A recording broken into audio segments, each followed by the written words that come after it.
Hello friend, आपका अपना YouTube channel में बहुत बहुत स्वागत है। तो जैसे कि हम लोगों ने कल देखा था यूनियन, फेडरेशन और कॉन्फेडरेशन, ठीक है, और आर्टिकल 1 से 4 तक देखा था, ठीक है। तो आज के वीडियो में हम लोग अखंड भारत को कवर करेंगे, ठीक है। उसके बाद हम लोग नेक्स्ट पर चलेंगे दोस्तों। नेक्स्ट वीडियो में हम लोग देखेंगे दोस्तों भाग 2 को, ठीक है। भाग 2 को कवर करेंगे, तो बने रहिएगा आप लोग वीडियो में एंड तक, ठीक है। और अखंड भारत के पूरे बढ़िया तरीके से इसमें निचोड़ कर दोस्तों पढ़ा जाएगा, ठीक है। और ये ऑल कंपटीशन एग्ज़ाम के लिए दोस्तों वेरी इंपॉर्टेंट है। ऑल कंपटीशन एग्ज़ाम के लिए, चाहे वो स्टेट पुलिस के लिए हो, चाहे स्टेट पीसीएस के लिए हो, चाहे स्टेट एसएससी के लिए हो, चाहे दोस्तों केंद्रीय एसएससी के लिए हो, ठीक है। ऑल के लिए वेरी इंपॉर्टेंट रहेगा, ठीक है। तो चलिए स्टार्ट करते हैं, ठीक है। मेरे शब्दों को पकड़िएगा आप लोग, ठीक है, क्योंकि मैं दोस्तों जो लिखा है उसके एक्स्ट्रा भी कुछ कवर कर लेता हूँ, ठीक है। तो देखिए दोस्तों, अखंड भारत हमारा पहले दोस्तों 552 टुकड़ा था, ठीक है। कितना दोस्तों? 552 टुकड़ा था, जिसे सरदार पटेल ने इसको एक करने के लिए अपने पूरे जान और जीव लगा दिया था, ठीक है। इसमें 3 लोग और शामिल थे जो आप लोगों को आगे बताएंगे, ठीक है। तो कितने हमारे 552 टुकड़े थे, ठीक है, जिसमें से 3 ऐसे स्टेट थे जो मिलना नहीं चाहते थे, ठीक है, भारत में। जम्मू कश्मीर, जूनागढ़ और एक था दोस्तों आपका हैदराबाद, ठीक है। तो कैसे कैसे उनको मिलाएं सरदार पटेल, सारा कुछ इस वीडियो में मिलेगा। सारा कुछ अखंड भारत को पूरे बेहतर तरीके से कवर किया जाएगा। वीडियो में आप लोग सिर्फ बने रहिएगा 10 से 15 मिनट, ठीक है। 10 से 15 मिनट में सारा अखंड भारत को कवर कर लिया जाएगा, ठीक है। तो चलिए हम लोग स्टेप बाय स्टेप बढ़ते हैं आगे। पहला है दोस्तों, हमारा भारत अखंड भारत था, ठीक है, अखंड भारत था। सबसे पहले 1893 में डूरंड लाइन खींच दिया गया। डूरंड लाइन खींच दिया गया। डूरंड लाइन किसके साथ खींचा गया? तो वो पाकिस्तान के साथ नहीं खींचा गया था। डूरंड लाइन दोस्तों अफ़गानिस्तान से खींचा गया था, ठीक है। अफ़गानिस्तान और भारत के बीच, यानी कि इसको अलग कर दिया गया, ठीक है। अखंड भारत का ये पहला टुकड़ा था, ठीक है। अखंड भारत का पहला टुकड़ा अफ़गानिस्तान था, ठीक है। अखंड भारत का दूसरा टुकड़ा दोस्तों 1835 में अलग 1935 में अलग हो गया, ठीक है, जिसका नाम म्यांमार है। वर्तमान नाम वर्मा है, ठीक है। वर्तमान नाम दोस्तों वर्मा है, ठीक है। अगला तीसरा स्टेप की ओर बढ़ते हैं। तीसरा स्टेप है दोस्तों अखंड भारत का तीसरा टुकड़ा पाकिस्तान, जो 1947 में अलग हो गया। पाकिस्तान का विभाजन मुस्लिम जनसंख्या पर हुआ था, यानी कि मुस्लिम लीग के आधार पर इसका बंटवारा हुआ था। एक और पूर्वी पाकिस्तान बना और एक और पश्चिमी पाकिस्तान बना था, ठीक है। तो अखंड भारत का पहला टुकड़ा आपसे पूछे तो अफ़गानिस्तान, अखंड भारत का दूसरा टुकड़ा पूछे तो म्यांमार यानी कि वर्मा, अखंड भारत का तीसरा टुकड़ा पूछे तो आपका पाकिस्तान हो जाएगा। अब तीनों को कब अलग किया गया? तो पहले दोस्तों अलग हुआ अफ़गानिस्तान, जो कि 1893 में पहला टुकड़ा था, ठीक है। अखंड भारत का दूसरा टुकड़ा दोस्तों वर्मा था, जो कि 1935 में अलग हुआ भारत से। अखंड भारत का तीसरा टुकड़ा पाकिस्तान, जो कि अलग हो गया 1947 में, और हम लोग आज़ाद भी हुए थे 1947 में ही, ठीक है। चलिए स्टेप आगे की ओर हम लोग बढ़ते हैं, ठीक है। बाद में दोस्तों पूर्वी पाकिस्तान को बांग्लादेश बना दिया गया, क्योंकि ये दो पश्चिमी दोस्तों पाकिस्तान के लोग थे, वो बहुत ज़्यादा पूर्वी पाकिस्तान के लोगों पर अत्याचार कर रहे थे।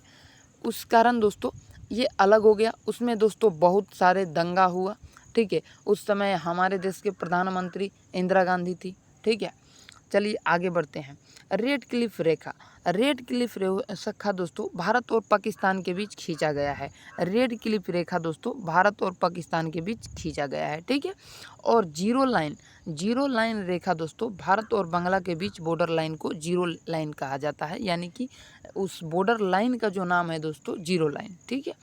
अंग्रेज ने देसी रियासत को 3 विकल्पों में विभाजित किया था, यानी कि 3 विकल्प में अंग्रेज़ों ने विभाजित किया था। यानी कि अंग्रेज़ों को ने जो देसी रियासत थे, भारत में हमारे कई देसी रियासत थे, तो उनको यह कहा गया कि 3 विकल्प दिया गया, या तो आप स्वतंत्र देश बनाइए, या तो पाकिस्तान में मिल जाइए, या तो भारत में मिल जाइए, ठीक है।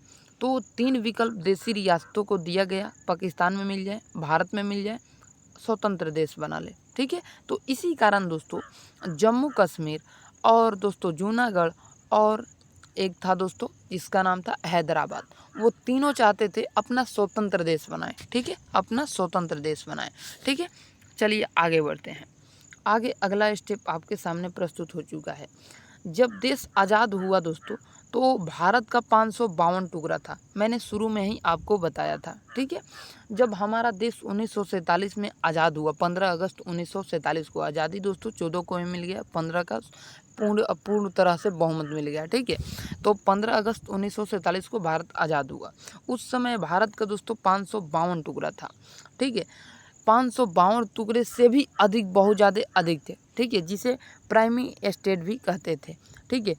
उन 552 देशी रियासतों को मिलाकर दोस्तों फेडरेशन बनाना संभव नहीं था। फेडरेशन का मतलब क्या होता है मैंने आपको कल के वीडियो में समझा रखा है, जाकर के एक बार देख लीजिए उसे।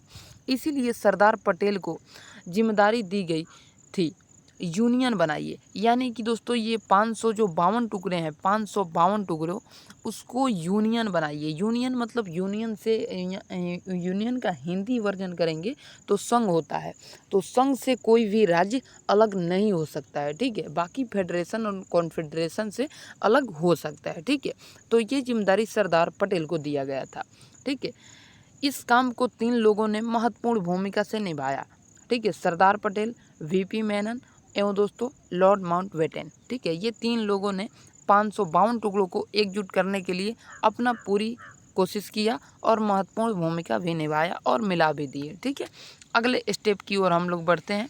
अगला स्टेप हमारा है दोस्तों, इन लोगों ने सभी राज्यों को भारत में विलय करा लिया। विलय का मतलब होता है जैसे पानी में आप लोग चीनी डालें तो घुल जाता है, उसी प्रकार से भारत में दोस्तों इनको घोल दिया गया, ठीक है, 552 टुकड़ों को, ठीक है, यानी कि विलय कर दिया गया। किंतु 3 ऐसे राज्य थे जो भारत में विलय होने के लिए तैयार नहीं थे, यानी मिलने के लिए भारत में तैयार नहीं थे। पहला दोस्तों हैदराबाद, दूसरा दोस्तों जूनागढ़, तीसरा दोस्तों जम्मू कश्मीर। इसको दोस्तों पहला किसी को भी बोल सकते हैं, ये नहीं कि मैं हैदराबाद पहला लिख दिया तो उस पहला नहीं, आप लोग किसी को भी लिख सकते हैं। पहला में जम्मू कश्मीर भी लिख सकते हैं, जूनागढ़ भी लिख सकते हैं और तीसरा में हैदराबाद भी लिख सकते हैं, ठीक है। अब दोस्तों हम लोग इस तीनों को देख लेते हैं, रीजन क्या था तीनों का, ठीक है। हैदराबाद और जूनागढ़ और जम्मू कश्मीर का, ठीक है, तीनों का देख लेते हैं, ठीक है। तो पहले हम लोग जूनागढ़ को छोड़ करके पहले हम लोग हैदराबाद को देखते हैं, ठीक है। हैदराबाद का निज़ाम दोस्तों, हैदराबाद का निज़ाम कौन था दोस्तों, पाकिस्तान में मिलने चाहता था। हैदराबाद का राजा को क्या कहते हैं, हैदराबाद का जो किंग था, ठीक है, किंग था, उसको हम लोग क्या कहते थे दोस्तों, निज़ाम कहते थे। क्या कहते थे, निज़ाम कहते थे, ठीक है, निज़ाम, ठीक है। तो ये निज़ाम चाहता था कि हम भारत में ना रह के पाकिस्तान में रह जाएं, या तो स्वतंत्र देश बना ले, ठीक है, या तो स्वतंत्र देश या पाकिस्तान में मिल जाए, लेकिन उसे भारत में रहना बिल्कुल भी पसंद नहीं था। ओके, यहाँ तक आप लोग समझ गए, ठीक है। पाकिस्तान में मिलना चाहते थे, किंतु सरदार पटेल ने पुलिस की वर्दी में सेना भेज दिया। यानी कि पुलिस के वर्दी में दोस्तों मिलाने का एक ही रूल है, साम दाम दंड भेद, तीनों में से कोई भी साम दाम दंड भेद यानी 4 हुआ, ठीक है। तो ये चारों में से कोई भी अपना कर कूटनीति, राजनीति, हड़प नीति किसी भी तरीके से मिलाया जाए, ठीक है, जो हमारे भारत के थे वो भारत में रहें, ठीक है। तो इस नीति को अपनाया गया था, सब तरीके थे। तो इसको हैदराबाद को दोस्तों आपसे क्वेश्चन बार बार रिपीटेड करता है, हैदराबाद को किस ऑपरेशन के थ्रू मिलाया गया, तो ऑपरेशन पोलो था, ठीक है, ऑपरेशन पोलो। तो सरदार पटेल ने पुलिस की वर्दी में सेना भेजा जिसे ऑपरेशन पोलो कहा गया। इसके तहत हैदराबाद को 17 सितंबर 1948 को भारत में विलय करा लिया गया, ठीक है, यानी कि मिला लिया गया, ठीक है। चलिए आगे देखते हैं दोस्तों जूनागढ़, ठीक है, जूनागढ़ देखते हैं। जूनागढ़ का दोस्तों एक जो रियासत था जो पाकिस्तान में जाना चाहता था। दोस्तों जूनागढ़ के पूरा लोग पाकिस्तान में जाना पसंद नहीं करते थे, लेकिन जो एक रियासत थे जो सत्ता में थे वो चाहते थे कि हम पाकिस्तान में मिल जाएं, ठीक है। किंतु सरदार पटेल ने जनमत संग्रह करा करके उसे भारत में विलय करा लिया। जनमत संग्रह के मतलब क्या होता है, जनमत संग्रह के मतलब हो गया कि यहाँ पर एक हम बक्स रख देते हैं, ठीक है, एक बक्स रख दिए, कैसे वोट होता है, और ये हो गया आपका जनता, ठीक है, ये हो गया आपका जनता। अब जनमत संग्रह का मतलब होता है कि यहाँ के जनता कहाँ जाना चाहती है। एक और मैं पाकिस्तान बना दिया तो कुछ जनता दोस्तों यहाँ पर आई, यहाँ पर आई, यहाँ पर, ठीक है, भारत में, ठीक है, और कुछ जनता पाकिस्तान में चली गई, ठीक है, पाकिस्तान में चली गई, ठीक है। यानी कि वोट दिया गया। जनमत संग्रह का मतलब होता है वोटिंग, वोटिंग से देश को, राज्य को मिलाना, ठीक है। तो वहाँ के ज़्यादा से ज़्यादा लोग दोस्तों भारत में मिलना चाहते तो जनमत संग्रह करा करके जूनागढ़ को भारत में मिला लिया गया, ठीक है। चलिए नेक्स्ट देखते हैं दोस्तों जम्मू कश्मीर। जम्मू कश्मीर, यहाँ की जनता मुस्लिम थी, लेकिन राजा दोस्तों हिंदू हरि सिंह था। कौन था दोस्तों? राजा हिंदू हरि सिंह थे, ठीक है, जो कि जम्मू कश्मीर के थे, ठीक है। यहाँ का जनता मुस्लिम थी, लेकिन राजा हिंदू हरि सिंह थे। डोगरा शासक थे ये, जो हिंदू राजा हरि सिंह थे ये डोगरा शासक थे, ठीक है। इन्होंने कहा कि हम ना भारत में रहेंगे ना ही पाकिस्तान में रहेंगे, हम स्वतंत्र देश बनाएंगे। तब तक पाकिस्तानों ने आतंकवादी का घुसपैठ करा दिया। कहाँ दोस्तों? कश्मीर में करा दिया, ठीक है। पाकिस्तानों ने क्या किया, इनका तो आतंकवादी पहले से ही रूल है, ठीक है, तो घुसपैठ करा दिया, ठीक है। जब हरि सिंह को लाया गया कि अब हमें नहीं बचेंगे, ठीक है, जब हरि सिंह को लगा कि अब हम नहीं बच पाएंगे, पाकिस्तान आतंकवादी को भेजकर जो नहीं करना चाहिए वो भी कर रहा था, मार रहा था, काट रहा था, हत्या, अपहरण, बलात्कार सारे कुछ वहाँ पर होने लगा। तब दोस्तों राजा हरि सिंह को ये सूझा विचार आया कि हम भारत में मिल जाते हैं, ठीक है, भारत में मिल जाते हैं ताकि भारत की सेना हमारी मदद करेगी, ठीक है। तो राजा हरि सिंह ने फिर से एक बार यहाँ से स्टेप देख लेते हैं। जब हरि सिंह को लगा कि अब हम नहीं बचेंगे, तब हरि सिंह ने नेहरू के पास आए, ठीक है, नेहरू के पास गए थे, सरदार पटेल के बाद में गए, ठीक है। तो नेहरू के पास आए और सरदार पटेल ने 26 अक्टूबर 1947 को विलय पत्र पर हस्ताक्षर करा लिया, ठीक है, करा लिया। और भारत का अंग दोस्तों कौन बन गया? जम्मू कश्मीर बन गया। अब दोस्तों यहाँ पर और कुछ बातें थी, जैसे कि यहाँ पर लगा दिया गया 370 धारा, ठीक है, 370 का मतलब होता है कि भारत का तो अंग रहेगा, कश्मीर भारत का ही अंग रहेगा, लेकिन भारत के लोग वहाँ पर बस नहीं सकते हैं, वहाँ पर घर नहीं बना सकते हैं, वहाँ पर रह नहीं सकते हैं, वहाँ का पुलिस प्रशासन नहीं बन सकते हैं, ये सारा कुछ वहाँ पर था, ठीक है। तो ये 370 धारा में था कि वहाँ पर उसी राज्य के लोग सत्ता में रहेंगे, ठीक है। तो ये सारा कुछ दोस्तों 370 धारा। और हमारे प्रधानमंत्री जी जो कि आप लोग सुने नरेंद्र मोदी, ठीक है, और अमित शाह, ठीक है, और हमारे संविधान में पहले ही लिखा हुआ था कि जहाँ पर दोस्तों सत्ता किसी भी पक्ष का ना हो, किसी भी पक्ष का सत्ता ना हो राज्य में, ठीक है, तो वहाँ पर डायरेक्ट राष्ट्रपति शासन लग जाता है, ठीक है, राष्ट्रपति शासन। उसी के थ्रू 370 धारा को हटा दिया गया और भारत को दोस्तों, भारत का 370 धारा यानी कि वहाँ पर कश्मीर के 370 धारा को हटा करके पूर्णतः वहाँ पर सारा हो गया। अब मान के चलिए आप लोग बस भी सकते हैं, सेना भी रख सकते हैं, पुलिस भी रख सकते हैं, ठीक है, और वहाँ पर घर भी बना सकते हैं, ठीक है। ये सारा कुछ संभव हो चुका, ठीक है। अब लद्दाख और जम्मू कश्मीर को दोस्तों यूटी बना दिया गया, केंद्र से हटा करके यूटी यानी कि यूनियन टेरिटरी, केंद्र शासित प्रदेश बना दिया गया, ठीक है। अब चलिए दोस्तों आगे हम लोग बढ़ते हैं और आगे देख लेते हैं, ठीक है। इन सभी देशी रियासतों को मिलाकर एक भारत का निर्माण किया गया। सभी देशी जितने भी देशी रियासत थे सबको मिलाकर के एक भारत का निर्माण किया गया। भारत को दोस्तों 4 राज्य ABCD में बांट दिया गया, ठीक है। पहला दोस्तों A, ठीक है, ब्रिटिश प्रोविंस, यानी कि दोस्तों यह राज्य जहां अंग्रेजी का शासन था, अंग्रेजों का शासन था, ऐसा 9 राज्य था, ठीक है, 9 देशी रियासत कह सकते हैं, 9 देशी रियासत, ठीक है। दूसरा प्राइमरी स्टेट, यह राज्य जहां देशी रियासत का शासन था, ऐसा 9 था, ठीक है।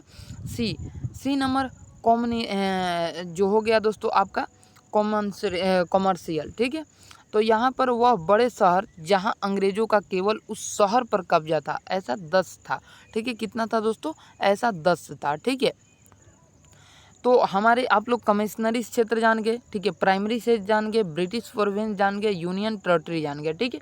यूनियन टेरिटरी के बारे में बता देते हैं, ठीक है। कॉमर्शियल पहले दोस्तों यह बड़े शहर थे, ठीक है, बड़े शहर जहाँ अंग्रेजों का केवल उस शहर पर कब्जा था, उस वैसा 10 था, ठीक है, 10 देशी रियासत था, ठीक है। और यूनियन टेरिटरी केंद्र शासित ऐसा दोस्तों 1 था, ठीक है। अब देख लेते हैं इसके दर समिति को, ठीक है, कमेटी या समिति को, ठीक है। तो एस्केदर समिति, एस्केदर कमेटी भाषाई आधार पर राज्यों का गठन के लिए सबसे पहला 1948 में एस्केदर आयोग का गठन किया गया। किस लिए एस्केदर आयोग का गठन किया गया दोस्तों? तो भाषाई आधार पर राज्यों को गठन करने के लिए। अभी आगे आप लोगों को सारा कुछ मिलेगा, ठीक है। वीडियो में सिर्फ आप लोग बने रहिए, 15 मिनट बनना है सिर्फ, ठीक है। तो एस्केदर कमेटी भाषाई आधार पर राज्यों का गठन के लिए सबसे पहला 1948 में एस्केदर आयोग का गठन किया गया, किंतु इसने दोस्तों भाषा के आधार पर राज्यों का गठन का विरोध किया। यानी कि भाषा के आधार पर राज्यों का गठन करेंगे तो बिहार के ही देखेंगे दोस्तों तो कई टुकड़े हो जाएंगे। बिहार में हर 2 किलोमीटर पर दोस्तों 10 किलोमीटर पर भाषा चेंज हो जाता है, ठीक है। तो ये संभवतः नहीं था, ठीक है। फिर दोस्तों आगे कमेटी आई जिसको कहते हैं जेवीपी कमेटी, ठीक है। जेवीपी कमेटी यानी कि जवाहरलाल नेहरू प्रतिभा सीतारामैया, ठीक है। प्रतिभा नहीं है, पताभी सीतारामैया है, ठीक है।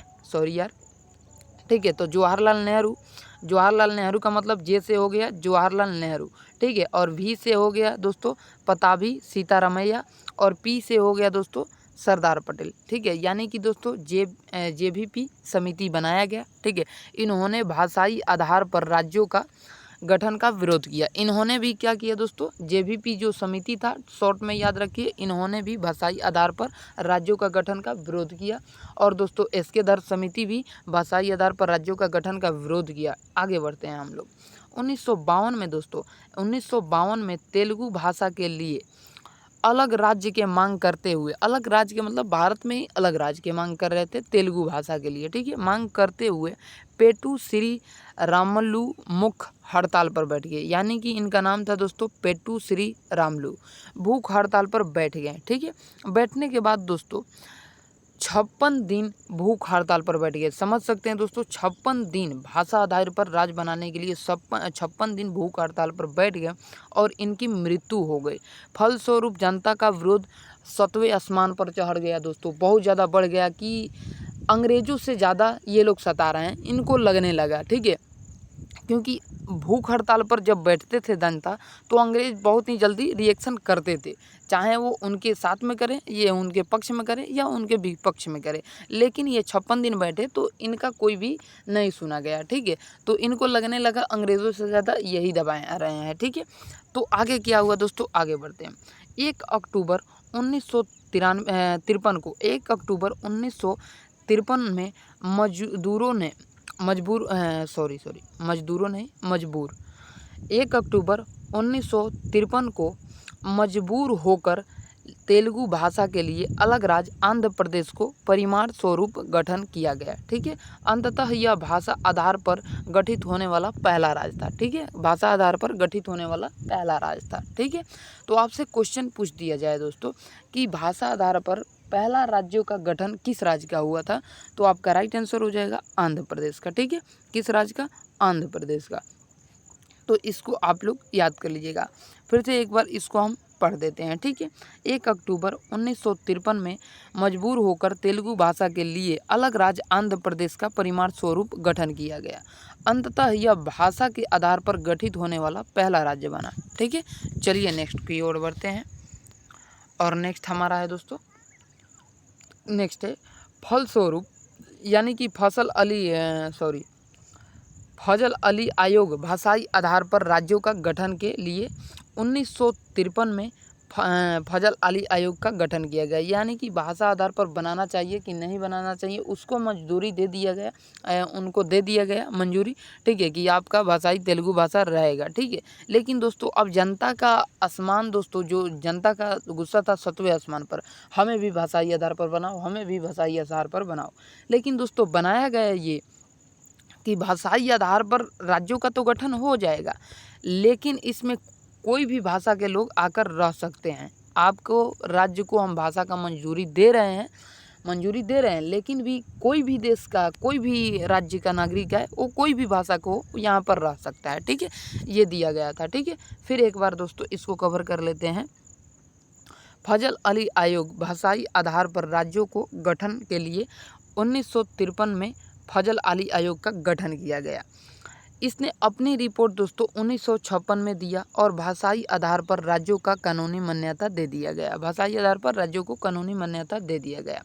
इस आयोग के फलस्वरूप 7वां संविधान संशोधन हुआ। संविधान में 7वां संविधान संशोधन 1956 में पारित हुआ। ठीक है, इसके बाद ABCD को रद्द कर दिया गया। ABCD जो पहले मैंने बताया था उसको रद्द कर दिया गया और भाषाई आधार पर 14 राज्य तथा 6 केंद्र शासित प्रदेश बने। ठीक है, एक बार इसको याद कर लीजिएगा दोस्तों, 14 राज्य बना भाषाई के आधार पर और 6 केंद्र शासित प्रदेश बना। ठीक है, आगे बढ़ते हैं दोस्तों और आगे देखते हैं। ठीक है, अगला स्टेप है हमारा पेप्सू। ठीक है, पेप्सू यानी कि दोस्तों इसको कितने भागों में विभाजित कर दिया। पंजाब को पहले पेप्सू कहते थे। ठीक है, पंजाब को पहले पेप्सू कहते थे। तो पंजाब राज्य का पुनर्गठन शाह आयोग की सिफारिश पर हुआ। पेप्सू 4 भागों में टूट गया। पेप्सू कितने भागों में टूट गया? 4 भागों में।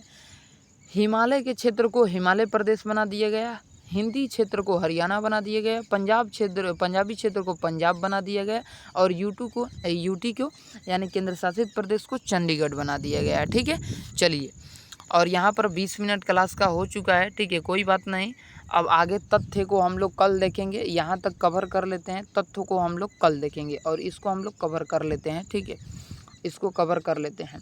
इस प्रकार भारत का एक विशाल साम्राज्य सिमट कर इतने में ही रह गया, जिसमें दोस्तों 28 राज्य 7 केंद्र शासित प्रदेश बना दिए गए। 28 राज्य तथा 7 केंद्र शासित प्रदेश बना दिया गया। पहले केंद्र शासित प्रदेश दोस्तों यानी कि पहले केंद्र में 29 राज्य तथा 7 केंद्र शासित प्रदेश है। पहले बता रहे हैं। ठीक है, पहले केंद्र में 29 राज्य तथा 7 केंद्र शासित प्रदेश थे, लेकिन जम्मू और कश्मीर को राज्य का दर्जा छीन लिया गया और उसे 28 राज्य यानी कि यूटी बना दिया गया। राज्य का दर्जा छीनकर यूटी बना दिया गया, तो वो कितना राज्य हो गया? 28 राज्य हो गया। ठीक है, 28 राज्य हो गया। पहले 7 केंद्र शासित प्रदेश थे। पहले कितने? 7 केंद्र शासित प्रदेश थे, लेकिन जम्मू कश्मीर और लद्दाख को 2 केंद्र शासित प्रदेश बना देने के इसका संख्या 9 हो गया। ठीक है, यानी कि जम्मू कश्मीर और लद्दाख को 2 केंद्र शासित प्रदेश बना दिया गया, तो 7 से यूटी का संख्या 9 हो गया। ठीक है, 9 हो गया। ठीक है, लेकिन दोस्तों डिसीजन लिया गया कि दादरा नगर हवेली और दमन दीव को एक कर दिया जाए, यानी कि 2 अलग अलग केंद्र शासित प्रदेश बना दिया जाए। ठीक है, और अलग कर दिया जाए तो फिर मर्ज भी कर दिया गया। तो अभी वर्तमान में जान लीजिए कितना है। ठीक है, तो वर्तमान में 28 राज्य और 8 यूटी हैं। ठीक है, यानी कि 28 राज्य हैं, 28 स्टेट हैं और यूटी दोस्तों यानी यूनियन टेरिटरी केंद्र शासित प्रदेश 8 हैं। आशा करते हैं समझ गए होंगे बहुत बढ़िया, बहुत बेहतरीन तरीके से। तो मिलेंगे आपसे नेक्स्ट वीडियो में, तब तक के लिए जय हिंद। वीडियो को शेयर करें ताकि और लोग भी इसको देख पाएँ।